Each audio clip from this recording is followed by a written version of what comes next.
You're not too late. I don't care if you're 35, 55, or 85, if you're breathing. You're not done. The world wants you to believe your time has passed. That motivation is for the young. That building, changing, dreaming, that's for someone else. But they're wrong, dead wrong. And in the next few minutes, I'm going to show you why, with proof you'll never forget. Let me ask you something. Are you really living or just passing time?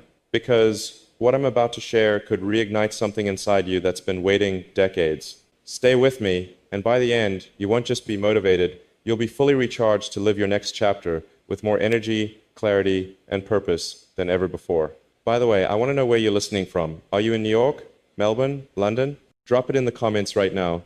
And if you're enjoying this video, go ahead and like and subscribe to this channel if you haven't. That way I know you appreciate what I do here. I get messages from people in their 50s and 60s all the time. Elon, is it too late to start over? Can I stay productive when my body isn't what it used to be? How do I find motivation when the world seems to be speeding past me? I hear your doubt. I respect your pain. But here's what you need to understand. Age is not your barrier. Your mindset is. Productivity isn't about age. It's about alignment. If your daily actions aren't linked to something that truly matters to you, everything will feel exhausting. You're not lazy. You just haven't found that spark, that mission that pulls you out of bed. And once it connects, everything changes. You've been lied to. We've all heard it. Motivation happens when you feel like it, but that's backwards. Real motivation comes after you move. You don't wait to feel like it, you act, and then motivation shows up. In my companies, Tesla, SpaceX, Neuralink, there are mornings I don't want to get up, nights when burnout hits, but I move anyway. Not because I feel like it, because the mission demands it, because people depend on it. I want you to ask yourself, what if you built something that pulled you, not just pushed you? What if you woke up excited again? Really, imagine it. I know this might feel far-fetched if life's been a routine for years. You flip calendars and say, this is just how it is now. But what if it isn't? Consider, Colonel Sanders founded KFC at 65. Laura Ingalls Wilder published her first book at 65. Peter Roget created the thesaurus at 73. So what's your excuse? Today you have tools they didn't. The internet, AI, global connections, all from your pocket. I'm going to walk you through exactly how to reignite your energy, rebuild your productivity, and feel fully motivated, no matter your age. But before that, we need to address the one thing blocking most people from making progress. That's what we'll do next. Because until you break that, nothing else works. Right now, ask yourself, what are you waking up for? Put it in the comments, say it out loud. Clarity on your why makes the how so much easier. And if you don't have a purpose yet, that's okay. That's exactly what we're going to build together in this video. Maybe you're thinking, Elon, I've tried this, I've read the books, downloaded the apps, nothing sticks. I get it. Most systems don't tackle what's really draining you. It's not time. It's not energy. It's the invisible weight no one sees. Next, we'll uncover the 3 hidden blocks silently killing your motivation. Clear those away, and you'll feel 20 years younger without any drastic changes. Remember, even if you feel worn out or unworthy, you are still needed. There are no accidents. You're here for a reason, and maybe it's time to ask for a little help beyond yourself. I do. Pray, even one line, God, help me start again. Sometimes that whisper of faith is the loudest motivator. Most people don't lose motivation because they're lazy. They lose it because they're carrying something that nobody else sees. You could be doing everything right, but if these 3 invisible blocks are present, they will steal your drive, your clarity, your confidence, and even your hope. And you'd never even realize they're there until now. Earlier we asked, what are you waking up for? Some of you dropped amazing answers in the comments: purpose, family, legacy, reinvention. Beautiful. But if you're someone who answered, I don't know anymore, this part is especially for you. Because if you've ever said, I just feel tired all the time, I want to do more, but I can't seem to start. I used to have ambition. Where did it go? Then there's something deeper going on. Let's start with the first invisible block, unhealed failure. It's not the failure that kills you, it's the shame you carry after it. Most people don't realize this, but every time you almost started again, that memory of what didn't work last time whispered, don't bother. When SpaceX failed its first 3 launches, people called it a joke. I had friends tell me, you should quit now. It's over. But I had to train my mind to see failure as data, not identity. Ask yourself, what past failure are you still defining yourself by? Write it down, seriously, say it out loud. That's the first step to disarming it. The second block is chronic comparison. It's when you spend more time watching others live their lives than building your own. This one hits hardest when you're over 40, because you start comparing your life timeline to theirs. But here's the thing, your journey is not on their schedule. You are not behind. You're just judging yourself with the wrong ruler. If you plant an oak tree and a sunflower at the same time, the sunflower grows first, but the oak lasts centuries. Maybe you're not a late bloomer, maybe you're just an oak. Comment this below if it hit you. I'm not late, I'm an oak.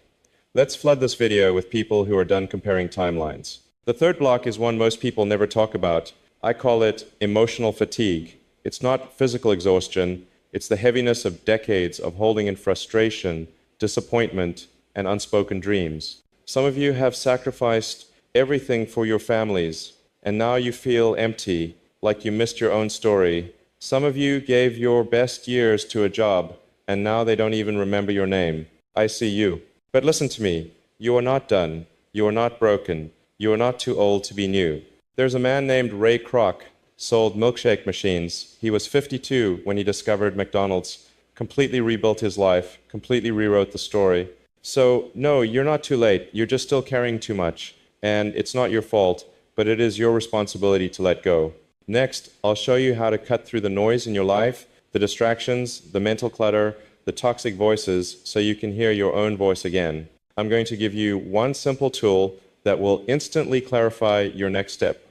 And it's so powerful, I use it myself every week. But before we get there, take 60 seconds, ask yourself, what are the blocks I've been carrying the longest? Write them, name them. You can't fix what you refuse to face. If you're someone who prays, ask this tonight. God, show me what's been holding me back, and help me release it. I believe clarity comes when we ask, not just the world, but someone higher. That's how I survive days when everything feels too heavy. You were built for more than survival. You were built for legacy.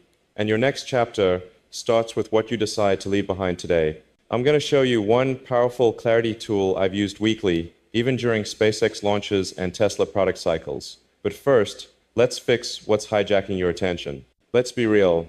Most people wake up and their first thought is a notification, a crisis, a scroll. And before you even touch your coffee, your attention is already being pulled by someone else's agenda. You don't need more motivation. You need to protect your mind. I live by a rule. Control the first 60 minutes of your day, or someone else will control the next 16 hours. When I wake up, I don't check social. I don't respond to drama. I write one thing down, just one. And it's this. What must get done today, no matter what? That's my true north. That's my anchor. Without it, everything else is noise. Try tomorrow. No phone, no input. Just ask yourself that question. One page, one answer. Every Sunday night or Monday morning, I do what I call a weekly mind reset. It's my filter for focus, my decluttering system, my reset button. Now, I'll break that tool down before the end of this video, but first, we need to clear the junk that's stealing your momentum. There are 3 types of noise that kill clarity. Noise type 1, mental clutter. You've got 12 browser tabs open in your mind. Regrets, to-do lists, conversations you never finished. That mental backlog creates decision fatigue. Do this, quick exercise. Right now, grab a paper or notes app. Write down 3 open loops in your life, 3 small things you've been delaying. Emails, calls, tasks. Don't solve them yet, just name them. This act alone clears mental rum. Noise type 2, emotional echoes. These are the unspoken voices in your head. That argument you never resolved, that mistake you never forgave yourself for, that dream you gave up on quietly. If you wake up tired, even after sleeping, it's probably emotional weight, not lack of rest. Pray about the one thing you've buried that needs peace. You don't have to carry it forever. Noise type 3, external overload. Let's talk about input. If you consume 100 opinions a day, but only create once a week, you've become a consumer of life, not a builder of it. You can't hear your calling with the volume turned up on everyone else's. Try a 24-hour digital fast this weekend, just once. No news, no scrolling, just your mind, your notebook, and your next chapter. There was a point during early Tesla when I was managing production issues, battery innovation, and investor pressure all at once.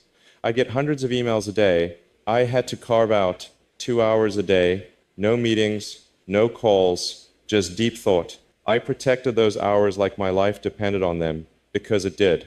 I wasn't trying to do more, I was trying to think better. Don't wait until you feel clear to act. Clarity comes after action, not before it.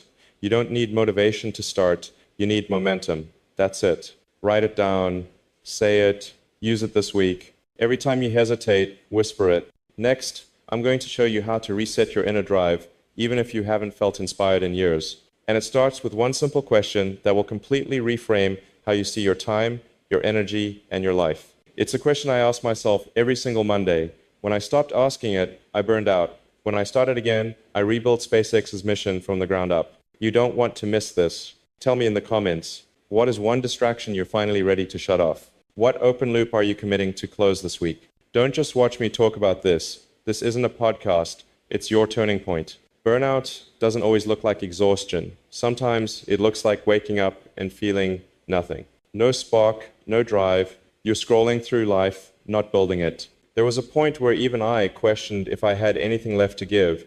Tesla was weeks from collapse. SpaceX had failed again. I wasn't motivated. I was numb. But that moment, that quiet, hopeless moment, taught me something powerful. And I'll give you the exact process I used to rebuild my inner fire from zero. Burnout isn't just about doing too much. It's about doing too much of the wrong thing for too long without knowing why anymore. Neuroscience says when your brain stops seeing meaning in your effort, it stops releasing dopamine. That's not laziness, that's neurochemical disconnection. But the truth is, you don't need more rest, you need more alignment. Every Monday morning, before I open my laptop, I ask myself just one question.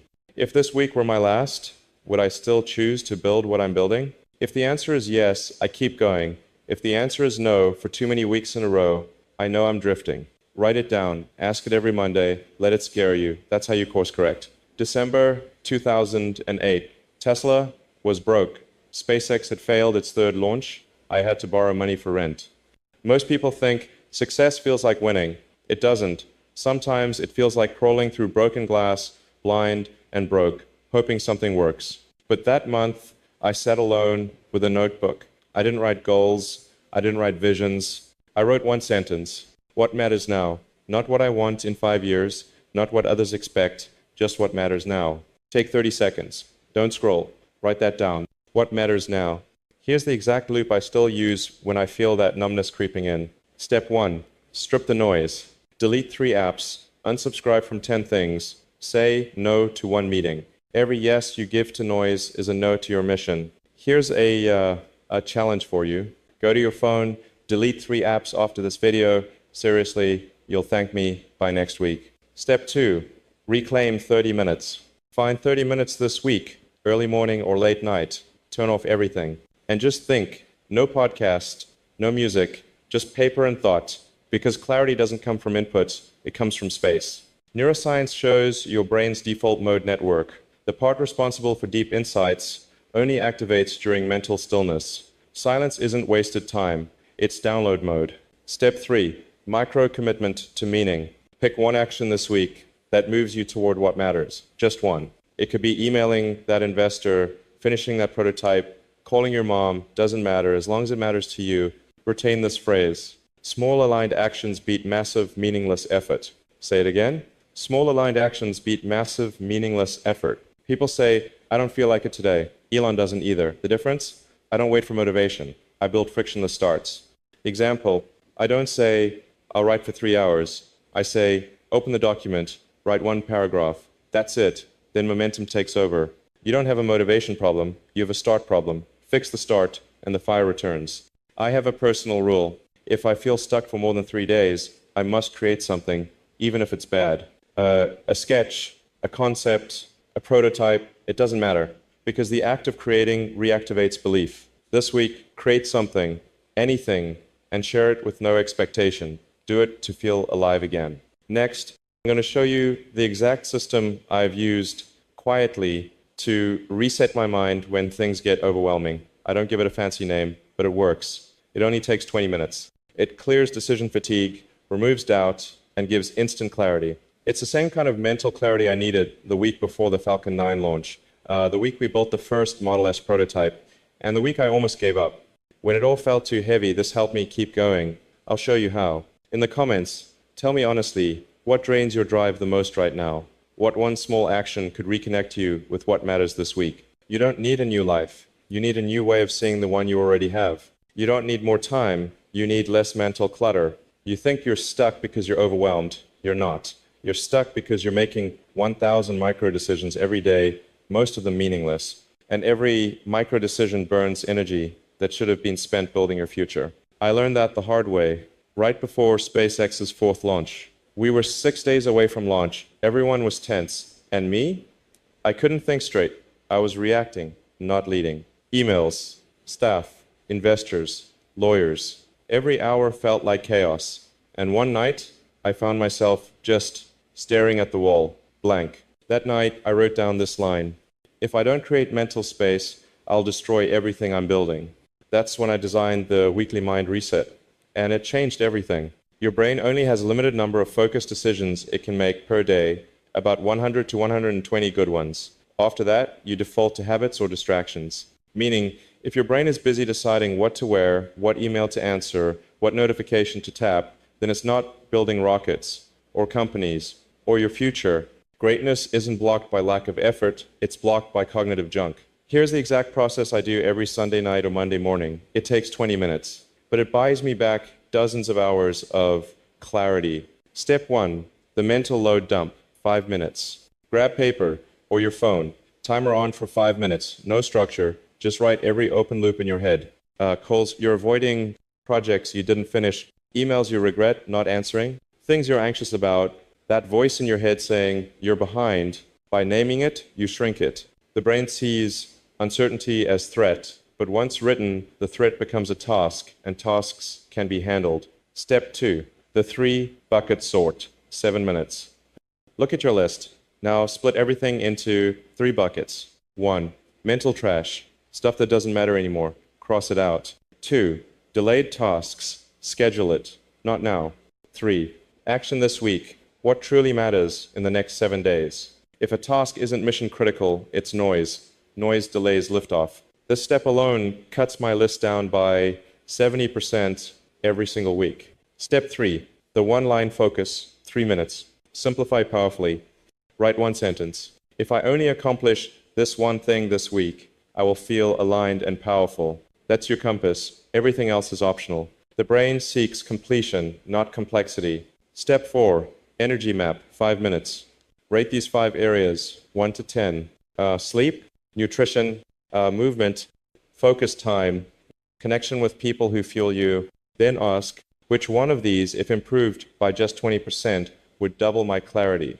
Example, if your sleep's a 4/10, fix that first. No productivity hack overrides exhaustion. What this actually does, it reduces decision fatigue, it reboots your prefrontal cortex, the engine of strategic thought, it turns your chaotic inbox into a focused mission. And most importantly, it puts you back in the driver's seat. Not notifications, not meetings, not moods. 3 common mistakes people make. 1, trying to do it all in your head. The brain isn't a filing cabinet, it's a processing system. If you don't write it down, it leaks energy. 2, skipping the reflection step. Without clarity, productivity becomes panic. 3, doing this only when overwhelmed. This is maintenance, not emergency repair. The goal is to never reach burnout again. I don't do the weekly mind reset to be more productive. I do it so I can be present with my kids without thinking about engines. I do it so I can sleep knowing the chaos is in a container. I do it so I don't lose myself inside the machine I'm building. You're not a machine, you're the architect, and the architect must see clearly. Here's what I want you to do right now. Take 10 minutes and do your own weekly mind reset. Then post 1 line in the comments. What's your one thing this week that will make everything else easier? You can't control the world, but you can control your clarity, and from clarity comes momentum. If you take only one thing from this entire podcast, let it be this. The greatest difference between failure and success is often one more try. It's not talent, not intelligence, not luck. It's grit, and grit is built, not born. Because what you do after failure determines what you're capable of forever. Psychologists call it post-traumatic growth. The idea that the greatest breakthroughs don't come in spite of pain, but because of it. So if you're in that moment, that dark, quiet, hopeless space, congratulations. You're exactly where your transformation begins. This is the system I use when everything is falling apart. It's not a quote, it's a battle plan. 1, step out of the narrative. When failure strikes, your brain creates a story. I'm not good enough. I'm cursed. This always happens to me. But those are just stories, not facts. You must separate what happened from what you're telling yourself about it. Take 5 minutes. Write what happened objectively. No emotion, just facts. 2. Build a counterforce identity. After failure, most people shrink. I do the opposite. I say to myself, this is where legends are made. Because if I rise here, when the odds are lowest, that becomes part of who I am. 3. Reduce the battle to one action. In crisis, don't plan 10 steps, plan 1. That's it.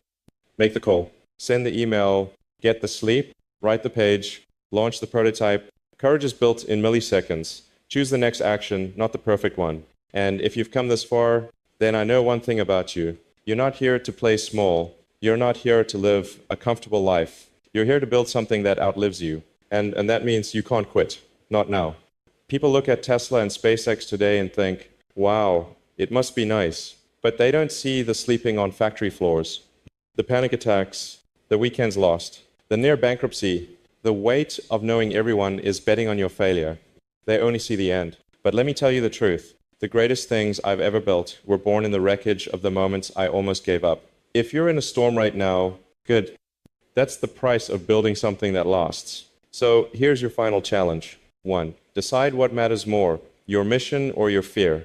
2. Design a system so strong that failure becomes fuel. 3. Declare that you will not quit, no matter how bad it gets. Then write it down. Say it out loud. I will either succeed or die trying, because the world doesn't need more wishful thinkers. It needs builders who don't quit.